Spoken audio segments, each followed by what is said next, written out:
Hi, everyone. Welcome back to 3 News Now. I'm Stephanie Haney. Today is Thursday, February 11th. Thanks for choosing to be here to get filled in on your top stories from WKYC.com and our WKYC app. We start today with breaking news out of Governor Mike DeWine's press conference. The curfew related to COVID-19 in the state of Ohio will be lifted effective tomorrow. So that curfew is still in effect tonight, but as of tomorrow, no more curfew across the state of Ohio. It initially started back in November as a 10 p.m. curfew that extended through 5 a.m. in order to stop the spread of COVID-19. And at the end of January, Governor DeWine pushed that back to 11 p.m., but said if certain criteria were met, it would be either pushed back to midnight, potentially, or dropped completely. And now it has been dropped completely because that criteria has been met. The state of Ohio has been below 2,500 active hospitalizations for at least 7 days. Now, Governor DeWine did say today that he could reinstate the curfew if active hospitalizations rise, but as of now, the trend is going downward, and he has lifted that curfew. And restaurants and people who are excited to get into those places and many other places that they are excited to go to after 11 p.m. are definitely celebrating today.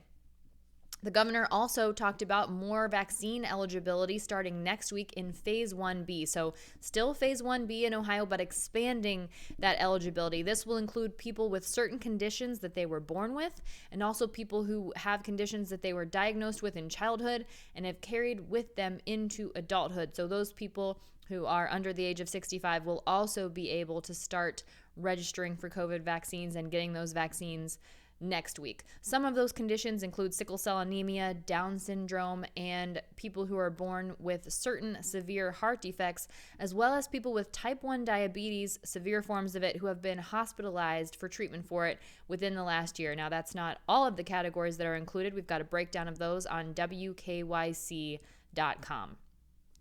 Switching to the national stage, House managers in the prosecution of the second impeachment trial of former President Donald Trump continue their case today, and they will wrap that up today. Today is their second day of arguments. They have up to 8 hours to make those arguments today, and they'll wrap that up today. And as they've been making those arguments today, they have been trying to prove the case that the people who stormed the Capitol on January 6th were acting, quote, on the president's orders as they tried to stop the certifying of the Electoral College vote to certify current President Joe Biden as the winner of the 2020 presidential election. Now, those House managers today described in very stark, very personal terms the absolute horror that they faced that day, drilling down on the public and explicit instructions that former President Trump gave his supporters at the time when he was president, both in the weeks leading up to January 6th and also on January 6th in the rally that took place in the middle of the day before those rioters attacked the Capitol in Washington, D.C. More video was presented, and it was some video that was posted to social media by the rioters themselves talking about how they were doing it all for Trump. The House managers made the case that they truly believed that the entire intrusion was at the president's orders and that the president told them to be there. Now, the managers will wrap that case up today, and tomorrow, the former president's defense team will begin their defense. They'll have 2 days to present that case, 8 hours per day for a total of 16 hours over 2 days. Switching gears back to the COVID-19 vaccine, it looks as if a vaccination passport is in the future as soon as this summer. Now, early versions of this are already in development around the world in both public and private sectors. CBS's travel editor Peter Greenberg says that vaccine passports will be the new standard of travel. He says it will be required. The real question is just what technology will be available and whether it will be a universally acceptable passport that can universally read documents that can't be forged so that people are able to travel both domestically and internationally.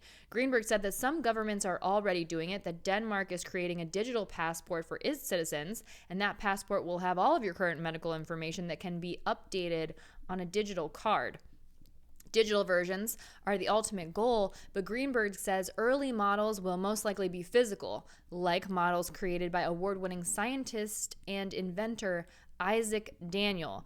Daniel has already developed 2 versions of this so-called vaccination passport, a basic version and an international version. Now, the international version has what's called e-vaccine technology. It has an electronic version of your health records. He suggests the basic version for using for domestic travel and, get this, daily interaction. So not even necessarily getting on a plane or a train or some kind of a bus or something, but just your daily interactions with people. Greenberg tells WUSA 9, which is a sister station of WKYC, that vaccine verification for travel could be mandatory on cruise lines and some airlines as soon as July. He says they'll be asking for it at your point of departure and also when you arrive, and that those places include the airline ticket counter, passport control, and customs and border protection. Greenberg says until a standard vaccination passport is authorized, that every country and company will be trying to develop something that works for their residents.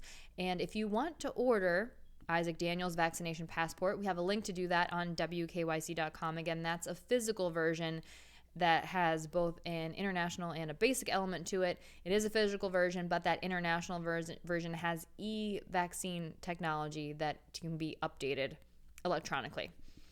Now let's talk about the latest COVID-19 numbers. Let's start first with the global and the national numbers. Across the world, according to Johns Hopkins University, there have been a total of 107,604,083 reported cases of COVID-19 and 2,361,485 reported deaths related to COVID-19. Here in the U.S., we have 4% of the global population, but leading the global cases and the global deaths by a wide margin. We have 25.4% of the COVID-19 cases here in the U.S. and 20% of the COVID-19 reported deaths here in the U.S. Those numbers in the U.S., 27,330,842 reported cases and 472,968 reported deaths. Bringing it back home here to Ohio, in the last 24 hours, we've seen 2,806 new reported cases. This is down from yesterday. Now, before I tell you this reported deaths number, know that this is because there has been an undercounting of deaths, according to the Ohio Department of Health. So this number is very big, but these people have not all reportedly died recently. The number today is 721, but according to the Ohio Department of Health, according to Governor DeWine in his press conference today, about 650 of those are deaths that were previously not properly counted, and they are reconciling that, so that'll be ongoing. So today, the true number, the more true number, is more like 71, but there were deaths between November and December that were not properly counted. So over the next few days, while they account for those deaths, those numbers will be high. Taking a look at the testing, on Tuesday there were about 42,000 COVID tests done, and 5.4% of those came back positive. And the 7-day average is 6% for the amount of COVID tests coming back positive that are being conducted. In the last day, we've seen 189 new COVID hospitalizations reported. That number is down. And here's the number that resulted, not this number specifically, but this is the metric we were talking about when we're looking at the curfew being lifted. Currently today, 1,862 people hospitalized related to COVID-19. This is the third day below 2,000 hospitalizations and the 10th day below 2,500. Governor DeWine had said that we needed 7 days below 2,500 to lift that curfew, so here we are now. But again, he said if that number does start to go back up, he does reserve the option to reinstate that curfew. Right now, there are 479 people being treated in the ICU for COVID-19. That number is also down from yesterday, and 19 new ICU admissions in the last 24 hours, also down. Right now, there are 28% of the hospital beds across the state available for people who need them. And here's that new metric. The number of Ohioans who are fully vaccinated now is over 374,000. That's about 3.2% of Ohio's population, and about 26,100 more people have gotten their second dose of the COVID-19 vaccine in the last day. People who have started their vaccine, about 1,161,000 here in Ohio. That's about 10% of our Ohio population. Good news for a family in central Ohio. A Dublin father is returning home after 114 days in the hospital being treated for COVID-19. His name is Jeff France, 54 years old. He went to Ohio Health Riverside Methodist Hospital on October 20th, and his wife said 3 days later he was put on a ventilator and induced in a coma for 4.5 weeks. His wife, Terry France, said that every day was an emotional roller coaster. And she said the one thing that her husband said right before he went in was, I don't care what religion, what denomination, what belief, I need prayers. And the family did rely on that heavily. They said at one point things were not looking good, and they called what you don't want to call, they called it the family meeting to prepare the family for what might happen if Jeff might not make it. But then he woke up. He woke up on November 21st, and it wasn't immediate, but he slowly started to get better. His family said it was a miracle. His wife, Terry, said that she and their children, they just cried, and it was the most beautiful moment. They said his eyes were open just temporarily, but they knew he was coming around, and slowly but surely he did do that, and his condition improved. 2 neurologists told them that it would have minimal to no impact on his cognitive function, and they were right. His wife says that he's 100% himself. He's joking. He's laughing. She said he loves Buckeye football, and he was able to quote some stats and talk some football. That's when they knew that he was going to be okay. And just recently, he took his first steps after being hospitalized. So tomorrow, on Thursday, Jeff is expected to come home, and waiting for him will be his wife, his kids, and his beloved dog, Poppy, and countless friends and neighbors, of course, certainly at a safe distance. Now, I don't know if Jeff is a chocolate-covered strawberries guy, but if he is, he's not going to be able to get them from Malley's Chocolates this year. We just learned today that there will be no chocolate-covered strawberries at Malley's Chocolates for Valentine's Day.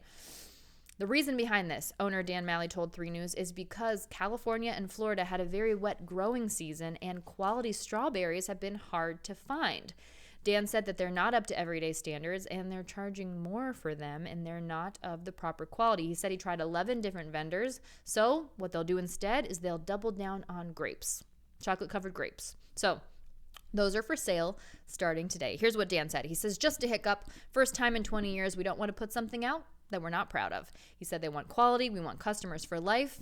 He went on to say, my grandfather always said, make a product like you're making it for yourself, and wouldn't want the strawberries we were seeing. So, no strawberries at Malley's Chocolate. So if that was your last minute Valentine's Day plan, if your person doesn't like grapes, you might want to think about something else. One more story to let you know here before we go. Oh my goodness, if you have been following the Gorilla Glue saga online, there is good news today.